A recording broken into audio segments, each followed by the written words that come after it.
Oi, pessoal! Hoje nós iremos concluir nosso argumento dos 2 episódios anteriores, conectando com eles a grande censura, que na realidade faz parte daquele processo, mas ocorreu somente depois da morte de Francisco. Quando Francisco nos deixou, o Papa Gregório IX o fez santo muito rápido. E para justificar a sua ação, resolve pedir para Tomás de Celano escrever uma biografia sobre Francisco. Os companheiros de Francisco se incomodam bastante, pois acreditam ser eles as fontes mais seguras para um tal trabalho. Mas o Papa não quer uma biografia do Francisco homem, ele quer os milagres para que pudesse justificar o fato de tê-lo proclamado santo, assim de forma tão rápida. Celano passa então a viver um período com os frades para acumular relatos e escrever seu livro. Se dedica de corpo e alma e por 2 anos escreve e publica o livro. Quando é lançado, as pessoas que o leem não gostam, por um motivo ou por outro. A própria fraternidade se divide com opiniões diversificadas e o Papa também não gosta, porque Celano não focou muito nos milagres. Por isso que depois Celano escreve o Tratado dos Milagres de Francisco.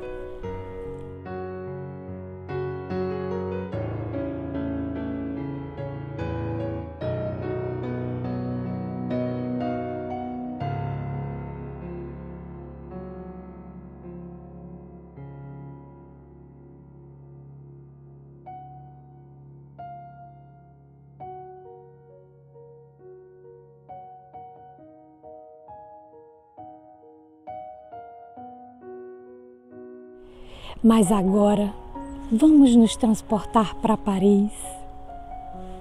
Bom, na metade do século XIII, muitos dos frades começaram a lecionar na Universidade de Paris. A Faculdade de Teologia na Universidade de Paris se transformou no centro máximo da cultura cristã europeia. Mas para Francisco, pregar era simplesmente comunicar o Evangelho, se abandonando à bondade divina com a máxima simplicidade. Francisco não queria que eles estudassem para denunciar erros doutrinários, porque pensava que isso os levaria ao orgulho, que é o verdadeiro inimigo da humildade. Porém, a um certo ponto, ele autoriza a Frei Antônio de Pádua a ensinar a Sacra Teologia a alguns frades, desde que isso não os tirasse o espírito de oração e devoção, como é dito na regra. Bom, de todos os conflitos que venho elencando para vocês nessas 2 últimas semanas, nasceram na ordem 2 correntes. Uma conventual e a outra espiritual. A conventual, a qual teve o seu máximo intérprete em Bonaventura da Banhoreggio, eleito em 1257 ministro-geral da ordem, era a corrente que queria uma atenuação das proibições impostas pela regra. Para Bonaventura, a regra tinha sentido somente no início, quando a fraternidade era formada somente por aqueles poucos laicos de modesta cultura, mas não depois, quando tinham entrado na ordem muitos sacerdotes que eram professores de teologia. Para ele, a regra não tinha mais possibilidade de aplicação. Bonaventura não podia nem pensar que os seus colegas universitários pudessem responder a uma pobreza literal, assim como também se submetessem ao trabalho manual. Se para Francisco o trabalho servia para não cair na ociosidade, tanto valia o estudo e o trabalho intelectual para alcançar o mesmo objetivo. E assim, Bonaventura piora a situação, escrevendo uma carta sobre as 3 questões. Ele tratava, além da questão de possuir livros e do trabalho manual, também o fato das restrições da regra, sobre a restrição do estudo. Esta restrição poderia ser aplicada somente aos frades iletrados e não aos que tinham entrado já com uma bagagem de estudo. E dessa forma, Bonaventura estabelecia uma distinção entre frades teólogos e os frades iletrados, dando a cada um diferentes atividades em base à cultura de origem, impondo aquela divisão hierárquica que Francisco tinha cancelado dentro da sua fraternidade. A esse ponto, no interior da ordem existiam opiniões diversas e muitos modos de confrontos com a figura de Francisco. Bonaventura impõe a esse ponto um pensamento único, reivindicando uma perfeita filiação entre a instituição por ele transformada e a primitiva fraternidade de Assis. Tal pretensa continuidade com o passado levou a uma série de ajustamentos da verdade histórica, de pequenas omissões, de adaptações, até desaguarem em uma clamorosa ação de censura que definia uma imagem única de Francisco, a qual todos deveriam aceitar, como se fosse um dogma. Quando Bonaventura se torna ministro-geral da ordem, ele sai visitando cada convento e percebe que o mundo franciscano é muito fluido, extremamente heterogêneo. É como se cada convento fosse uma ilha, com opiniões diferenciadas no modo de interpretar a herança moral do seu fundador.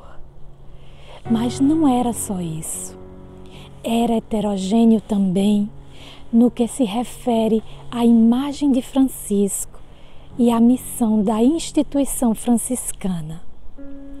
Isso dependia da liberdade com a qual os frades copiavam nos seus cadernos as suas recordações. Então, o que poderia parecer uma vivacidade cultural e espiritual da ordem, para Bonaventura era pura anarquia doutrinária e desordem moral. Ele dá a culpa de tudo isso ao seu predecessor, Giovanni da Parma, e o condena ao exílio, proibindo de se expressar em público. Então Giovanni vai para Grécio, que era onde moravam alguns dos primeiros companheiros de Francisco. Bonaventura cria assim uma nova imagem de Francisco e impõe somente a sua descrição, proibindo a liberdade dos frades de escreverem como antes. Assim terminava também as polêmicas sobre a regra. Então, em 1260, Bonaventura escreve uma nova biografia de Francisco. Tomás de Celano tinha morrido e isso acabava com aquela obrigação de pedir para ele qualquer revisão da biografia oficial de Francisco.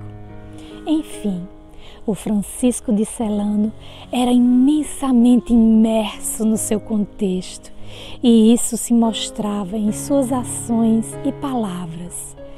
Já o Francisco de Bonaventura era um homem sem sangue, sem pensamentos ou reações suas.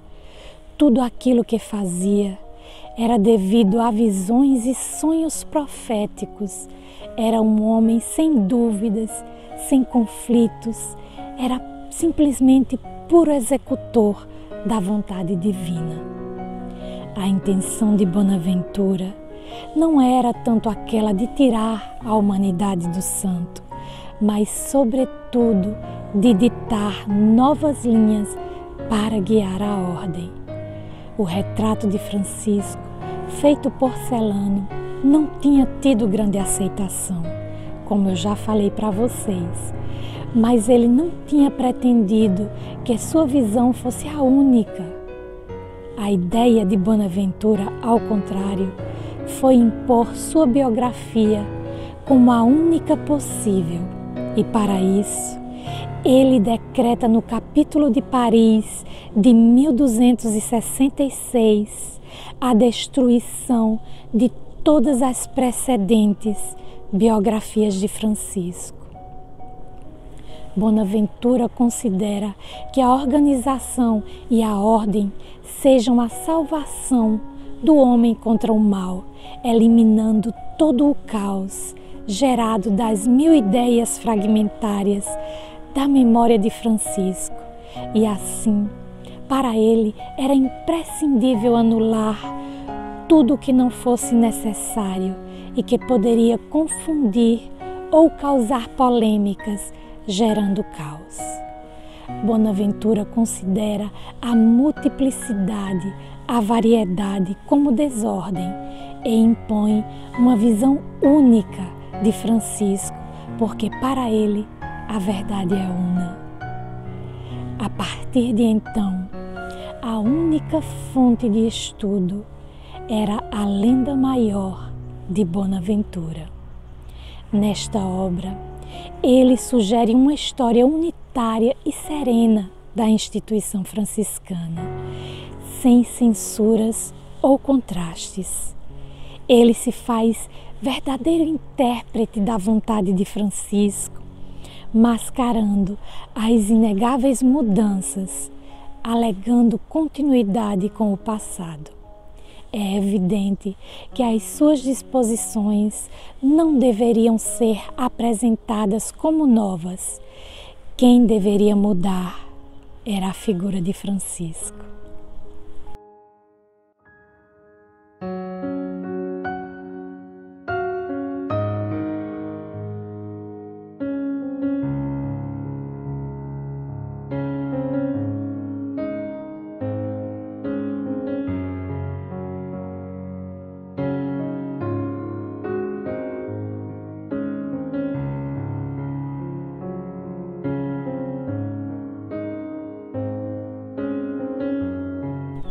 Bom, meus amigos, eu espero vocês no próximo episódio. Paz e bem a todos.